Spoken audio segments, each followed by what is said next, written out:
이재명 대표는 오늘 재판 전에 이 SNS에 배우자 김혜경 씨를 향한 절절한 마음을 또 고백을 했더라고요.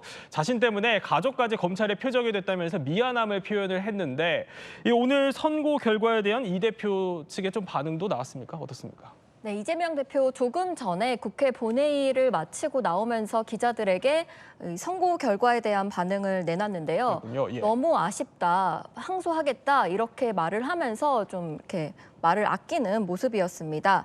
이재명 대표 오늘 SNS를 두고 여의도 발칵 좀 한때 들썩거렸는데요. 예. 너무 미안하다, 죽고 싶을 만큼 미안하고 사랑한다 이렇게 절절한 표현을 했죠. 저희가 취재를 해보니까 대표실도 사전에 이 대표가 이런 메시지를 낼 줄 몰랐다고 하고요. 예. 네, 이 대표는 오늘 이 메시지를 이제 출근 전에 자택에서 직접 본인이 작성을 했다고 합니다. 그러니까 민주당 측도 이 대표가 저런 메시지를 오전에 쓸 거라고는 예상을 못했던 거군요. 네, 사전에 논의하고 뭐 조율한 게 전혀 아니라고 합니다. 근데 이 대표는 사실 과거 부인이 또 재판을 받는 데 대해서 억울함을 드러내기도 했었는데 이 과거 발언 듣고 이야기 더 나눠보겠습니다. 자기 밥값 자기가 냈는데 제3자들이 제3자의 밥값을 냈는지 알지도 못하는 제 아내는 7만 몇천 원 밥값 대신 냈다는 이상한 혐의로 재판에 끌려다니고 저 역시 이렇게 아무런 증거 없이 무작위 기소 때문에 재판받고 있습니다. 국민들께서 이 불공정과 이 무도함에 대해서 이번 총선에서 심판하실 것으로 믿습니다. 이동훈 차장님, 그 내용을 들어보면은 아내랑 또 자신에게 제기된 혐의에 대해서 대부분 부인을 하고 있는 건데 그런데 사실 내일 이재명 대표 공직선거법 위반 혐의 1심 또 선고가 이게 나오게 되잖아요. 그럼 민주당으로서도 상당한 총력전을 벌일 수밖에 없을 것 같은데 어떤 계획을 좀 갖고 있습니까? 네, 일단 민주당은 민주당 자체에서 총동원령을 내렸다. 이런 거에 대해서는 좀 조심해야 하는 분위기입니다. 그래요? 지금 국민의힘도 그렇고 여권에서 민주당이 이재명 방탄하려고 뭐 의원들까지 다 동원하냐 이런 비판을 내놓으니까 좀 의식하는 모습인데요. 하지만 내일 이재명 대표 재판에는 상당수 많은 의원들이 참석할 걸로 보입니다. 아무리 뭐 당에서 공식적인 총동원령은 내리지 않다고 하더라도 뭐 이재명 대표 지지층, 민주당 지지층들이 많이 참석할 거기 때문에 의원들도 이를 의식을 할 걸로 보이고요. 일단 친명계 최대 조직이라고 하죠. 더민주 전국혁신회의에서는 이제 검찰청, 법원 인근에서 집회를 예고를 하고 있고요. 그다음에 검찰 독재위원회라고 민주당에서 하는 데에서도 법원 인근에서 모여서 브리핑을 하고 뭐 그런 대응을 할 거라고 지금 예고를 하고 있습니다. 그러니까 뭐 대놓고 우리가 뭐 이렇게 총력전을 펼치겠다라고까지 할 수는 없지만 물밑에서는 어쨌든간 움직임이 있다 이렇게 취재가 된 거군요. 네, 당연하죠. 그리고 내일뿐만 아니라 그 다음 날이죠. 16일에도 3차 장외투쟁이 예고돼 있는데요. 이날도 이제 광화문 인근에서 대규모 이제 집회를 열면서 김건희 여사 특검법 통과를 강력하게 외칠 예정입니다. 그 16일 집회 같은 경우에는 내일 이재명 대표의 1심 결과가 어떻게 나오는지에 따라서 더 많은 지지층이 모일 수도 있고 분수령이 될 것 같습니다. 그러면은 내일 예상되는 그림은 뭐 법원 앞보다는 법원 앞에서의 이제 선고 이후 결과를 보고 장외 집회에 더 총력전을 쏟을 거다 이렇게 좀 예상을 하시는군요. 네, 그렇습니다. 그런데 우 부장 사실 내일 이 대표 선거법 위반 1심 선고 핵심 쟁점이라고 할 수 있는 게 딱 두 가지가 있잖아요. 고 김문기 처장을 모른다는 발언, 또 그리고 국토부 협박 발언인데 이 관련된 내용을 한번 짧게 짚고 넘어가야 될 것 같습니다. 네, 이재명 대표가 내일 이제 선고가 나는 재판에서 관련된 혐의는 공직선거법상 허위사실 공표 혐의입니다. 이 대표가 지난 대선을 준비하는 과정에서 했던 말들이 이게 허위사실 공표냐 이 부분이 이제 문제가 되고 있는 건데요. 첫 번째가 바로 고 김문기 처장을 모른다는 내용이죠. 대장동 특혜 개발 의혹이 대선을 앞두고 제기된 시점이었는데 방송사 인터뷰를 하는 과정에서 이재명 대표에게 이런 질문이 주어졌습니다. 성남도시개발공사 처장을 맡고 있는 김문기 씨, 고 김문기 씨를 아느냐 이렇게 물어봤는데 이재명 대표가 한 2, 3일 간격으로 계속됐던 방송 인터뷰에서 모른다고 얘기를 했어요. 검찰은 이 부분에 대해서 대장동 특혜 개발 의혹을 피하기 위해서 계산된, 의도된 허위 사실을 반복해서 얘기했다고 지금 얘기하고 있는 거고요. 예. 이재명 대표 같은 경우는 개인적인 친분을 묻는 거냐고 생각을 해서 나는 개인적인 친분이 아니라고 생각했기 때문에 의견을 얘기했다 이렇게 얘기하고 있는 겁니다.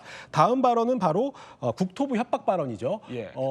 이 성남시장 시절 때 이제 이재명 대표가 성남시장 시절에 백현동 부지의 를 녹지 지역에서 아파트를 지을 수 있는 그런 용도로 변경을 성남시에 해줬습니다. 그런데 이것도 역시 백현동 부지 민간 개발업자에게 특혜를 준 거 아니냐, 개발 이익을 몰아준 거 아니냐 이런 의혹이 제기됐는데 이재명 대표가 당시 경기지사 때 받았던 국감장에서 이렇게 얘기를 했습니다. 이건 성남시가 하고 싶어서 했던 게 아니라 국토부에서 안 하면 직무유기로 문제를 삼겠다고 협박을 했기 때문에 네. 어쩔 수 없이 했다 이렇게 얘기하는 건데 검찰은 그게 사실이 아니라고 보고 있습니다. 국토부에서 성남시를 상대로 협박이 없었다고 얘기하는데 협박이 없었음에도 협박을 받았다 이렇게 거짓말을 했다. 선거에서의 당선 목적을 위해서 허위 사실을 공표했다 예. 이렇게 보고 있는 건데 내일 재판부가 이 두 이재명 대표의 말에 대한 그러니까 결론을 내리는 거죠. 네, 두 가지 핵심 쟁점을 짧게 정리를 좀 해주셨는데 노 부장 사실 내일 관심은 이 검찰이 2년을 구형을 했지만 선고에서 이게 100만 원 이상의 벌금형이 나오느냐 여부잖아요. 왜 그런 거죠? 100만 원이 기준이 되는 건데 사실 예. 우리가 되게 쉽게 당선 무효형이 벌금 100만 원 이상이면 당선 무효형이다 이런 얘기를 많이 합니다. 그렇죠. 공직선거법 위반 사건에 대해서 지금 뭐 그래픽으로 저희도 한번 준비를 해봤는데 일단 가장 중요한 것은 이렇게 될 것 같은 경우는 의원직 박탈 그리고 예. 피선거권이 또 제한이 돼요. 이건 이재명 대표가 앞으로 대선에도 나갈 수 없다는 얘기가 되기 때문에 본인이, 예. 본인 개인의 앞으로의 선거 출마에 있어서는 상당한 리스크가 되는 것이고요. 그리고 지금 국민의힘이 계속해서 얘기를 하고 있는 것은 국고보조금 환수 문제인데 예. 이게 대선에 영향을 끼친 공직선거법 위반 사건이잖아요. 그렇기 때문에 더불어민주당이 당시 대선을 치르면서 국고보조금으로 받았던 434억 원 이걸 돌려내야 되는 겁니다. 그렇게 네. 되면 이재명 대표 개인뿐만이 아니라 민주당 차원에서도 400억이 넘는 거액의 돈을 뱉어내야 되기 그렇죠. 때문에 예. 그러면 지금 민주당 당사 팔아야 된다 이런 말들이 나오거든요. 네. 그런 의미에서는 이재명 대표는 물론이고 민주당 입장에서도 상당히 내일 선고 결과에 관심을 기울일 수밖에 없는 거죠. 노 부장이 설명해 주신 것처럼 사실 벌금이 100만 원 이상이 최종심에서 확정이 된다면 민주당이 이 선거 비용으로 보전을 받았던 434억 원을 반환을 해야 하는데 그래서 이런 우려가 나오니까 오늘 한동훈 국민의힘 대표는요 이런 말로 받아쳤다고 합니다. 듣고 이야기 나눠보시죠. 당선 무효형이 만약에 나오면 434억을 민주당이 토해내야 하고 토해내면 다수당인 민주당이 공중분해될 거다라는 일종의 자해 마케팅으로 판사 겁박하고 국민들을 호도하고 있습니다. 그런데 그 434억 반환해도 민주당에 500억 가까이 자산이 남는다는 분석이 있었습니다. 당선 무효형 나도 공중분해 안 되는 거죠. 그런 자해 마케팅 안 통한다는 말씀 드리고 싶습니다.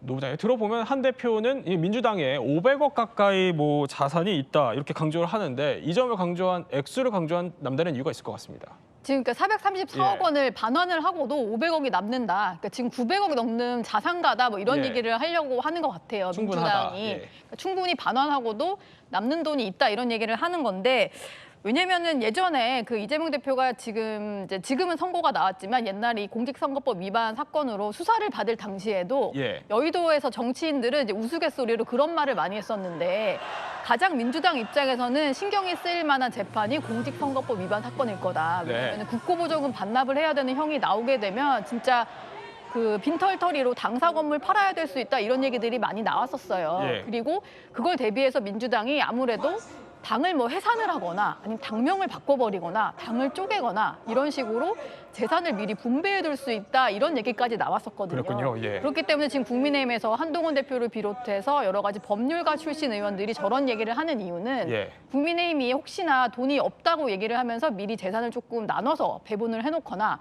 아니면 정말 우리 돈이 없어서 낼 수가 없다 이렇게 들어누워 버리면 안 되기 때문에 네. 우리가 확인해 보니까 너희는 이미 충분히 반환하고도 남는 돈이 있어. 이렇게 미리 좀 국민들에게 여론전을 펴고 있다. 이렇게 봐야 될 것 같습니다. 민주당이 그렇게 들어놓으면 안 되기 때문에. 민주당이 들어놓으면 안 되기 때문에 국민의힘이 네. 나서서 민주당은 돈이 있는 당이다. 이걸 예. 여론전을 하고 있는 거죠.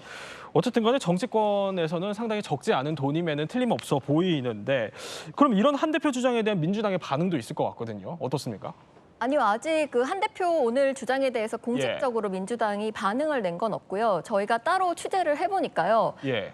몇 명, 수명의 핵심 당직을 맡은 의원들이 예. 말도 안 되는 주장이고 그래요? 억측이고 뭐 논의하거나 대응할 가치도 없다 이렇게 네. 일축하더라고요. 그리고 이제 다른 또 한 명 당직을 맡은 한 의원은 뭐 당사를 팔면은 뭐 400억 원대 정도는 나올 수도 있는데 도대체 한동훈 대표가 주장하는 500억 원 이거는 무슨 말을 하는지 모르겠다. 네. 이런 반응을 내놓기도 했습니다. 취재를 할 때는 뭐 이렇게 반응을 내놓지만 공식적인 반응을 안 내놓는 거는 전략적인 판단입니까?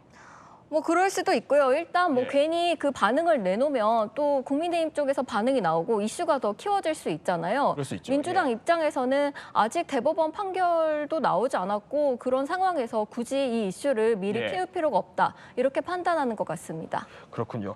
그런데 이재명 대표가 사실 이제 당선 무효형이 나올 경우에는 어떻게 될지 또 민주당의 반응은 또 어떨지도 좀 상당히 궁금한 대목인데 오늘 채널A 정치 시그널에 국민의힘 주진우 의원이 나와서 재밌는 예측을 또 하나 내놨더라고요. 듣고 이야기 나눠보시죠. 당선 무효형은 이게 유죄가 나는 이상 이게 그 당선 무효형은 저는 확실하다고 생각하는 것이 이 정도 허위사실 유포를 유죄인데 허용해 준다라고 하면 다음 대선은 말 그대로 진짜 개판됩니다. 재밌는 용어를 쓰셨습니다. 네. 장판 특대법. 네네. 인데 네. 이게 장외 집회, 판사 탄핵 추진, 또 네. 특검 퍼레이드, 대선 주자급 행보, 법안 추진 이거 앞글자 따서 장판 특대법이에요. 하도 민주당이 앞글자 따서 하는데 자꾸 듣다 보니까 민주당 앞글자 딴 것도 저도 그냥 귀에 들어오더라고요. 그러니까요. 네. 저는 장판 특대법이라는 거를 왜 지금 앞글자를 따서 만들었냐면 국민들께서 민주당이 쇼하더라도 그 본질을 꿰뚫어 보셨으면 좋겠어요. 예. 그래서 제가 장담컨대 1심 선고 나오면 장판 특대법 안에서 움직일 겁니다. 이 노앵커가 진행할 때 나왔던 얘기인데 어떻게 장판 특대법대로 될까요? 어떻게 보십니까? 일단 저 5글자 좋아한 거를 주진우 의원은 예. 되게 뿌듯해하면서 아마 많이 그래요? 회자될 거야 이랬는데 바로 여기 이야기 더해서 쓰시는 네. 거 보니까 좀 조어를 잘한 것 같은데 일단 장판 특대법 하나하나 좀 짚어보면 예. 장이 이제 장외 집회하겠다는 거잖아요. 근데 앞서 이동훈 차장도 얘기를 했지만 선고 다음 날이 16일에 이미 예. 예고가 되어 있어요. 그리고 뭐 11월에는 계속 김건희 여사 특검법 관련해서 그거를 좀 압박하는 달로 삼겠다라고 했기 때문에 장외 집회는 앞으로도 계속 한다는 뭐 그런 계획을 세웠고 그리고 판사 탄핵 같은 경우에는 지금 이제 대북 송금 의혹 사건 있잖아요. 그게 지금 재판이 진행 중인데 앞서서 이재명 대표 일부 지지자들이 신진우 부장판사에 대해서 탄핵을 추진하자 이런 식으로 여론전을 좀 시작한 적이 있습니다. 예. 근데 아무래도 그 사건 같은 경우도 사건 관계자인 이화영 전 경기부지사가 상당한 중형을 선고받았기 때문에 재판 지연 전략을 쓰려고 한다면 아마 판사 탄핵 추진하지 않을까. 물론 민주당은 아직까지는 말을 좀 아끼고 있고 좀 부담이 되니까 그러긴 하지만 지지자들을 중심으로 그런 여론이 충분히 나올 수 있다 이렇게 볼 수 있을 것 같고요. 그리고 뭐 특검은 뭐 말해 뭐해 이런 생각이 좀 드는데 지금 뭐 계속 특검법 통과시키겠다고 하는 거고 지금 본회의에서도 추진을 하고 있으니까 이건 아마 거부권이 행사되면 계속해서 재발의를 하지 않을까 이런 생각이 좀 들고요. 그리고 대선 주자급 행보도 마찬가지인데 이재명 대표 예전에 그 영장 실질 심사 받았는데 구속영장 기각됐던 거 기억 아마 하실 겁니다. 근데 네. 그때 영장 기각 사유로 적시된 걸 보면 현직 야당 대표로서 이런 표현이 좀 등장을 해요. 그래서 당시 검찰도 이게 이재명 대표가 야당 대표가 아니었으면 기각이 됐겠냐 이런 식으로 반발을 한 적도 있었는데 대선 주자급 행보를 계속 보인다고 하는 것은 이게 재판부 입장에서도 대선 주자의 영향력을 가진 사람에게 어떤 유죄 선고를 내리거나 뭐 법정 구속을 한다거나 이런 건 상당히 부담이 될 수도 있거든요. 예. 그렇기 때문에 이재명 대표는 충분히 앞으로도 계속해서 어떤 이제 민생 행보 그리고 외연 확장 행보 또 중도층을 포용하는 행보 이런 것들을 좀 하지 않을까 뭐 이런 생각이 좀 들고 법안 역시 뭐 민주당이 거대 야당 아니겠습니까? 그렇기 때문에 여러 가지 이재명 대표의 재판과 관련된 뭐 대놓고 말은 하지 않겠지만 우리가 충분히 이재명 대표의 재판과 관련된 법안이구나라고 추정할 수 있는 여러 가지 사법 관련 법안들을 만들지 않을까. 뭐 그게 주진우 의원의 관측이기도 하고 여의도 일각에서도 그런 결론에 대해서 조금 힘을 싣고 있는 것 같습니다. 네, 어쨌든 뭐 내일 1심 선고 결과가 나오더라도 이게 뭐 당선 무효형이 확정이 되는 거는 아닐 수 있기 때문에 확정이 되기까지는 최종심을 또 봐야 된다는 점 짚어드리면서